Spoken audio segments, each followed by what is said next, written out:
Je vais enfin te révéler qui est réellement Imu.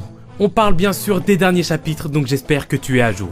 Alors, on sait que Imu ferait apparemment partie de la famille Nerona, une des 20 familles fondatrices du gouvernement mondial. Mais il semblerait qu'elle a une relation assez particulière avec Lily Nefertari, qui est l'ancêtre de la princesse Vivi. En effet, on peut voir qu'elle a des réactions assez curieuses quand on parle de Lily ou de Vivi, et elle possède même un poster géant de Lily à côté de son trône. Certains pensent même que Imu est en fait Lily Nefertari.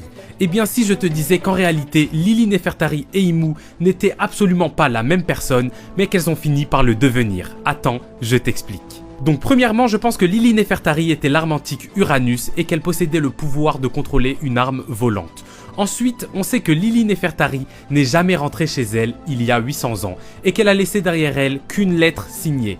Mais c'est bizarre quand même les gars, parce que la dernière personne à avoir utilisé une arme volante de destruction massive, c'est Imu, pour détruire le royaume de Luluzia. Sachant que, dans le dernier chapitre, le Dr Vegapunk confirme que c'est bel et bien une arme antique qui a été utilisée.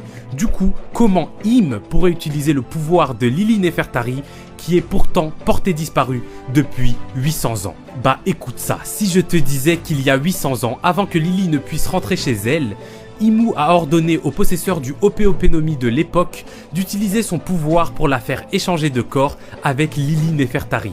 Vous savez ce pouvoir là que Law il a utilisé sur Punkazar, bah je parle de ça. Du coup, Imu s'est retrouvé en possession du corps de Lily Nefertari et Lily s'est retrouvée coincée dans le corps de Imu.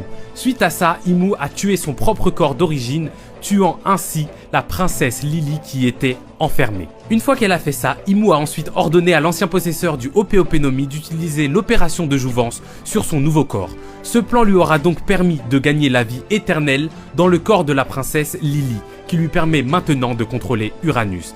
Mais du coup, jusqu'à maintenant, il lui manquait une source d'énergie pour alimenter Uranus. Source d'énergie qu'elle a maintenant obtenue avec Mother Flame. Du coup, vous l'aurez compris les gars, c'est comme cela que Imu est devenu Nefertari dit Lily. Je sais pas ce que vous en pensez les gars, dites-moi tout ça en commentaire. Moi comme d'hab, je vous lis et je vous réponds. Mais jusqu'alors, je suis out.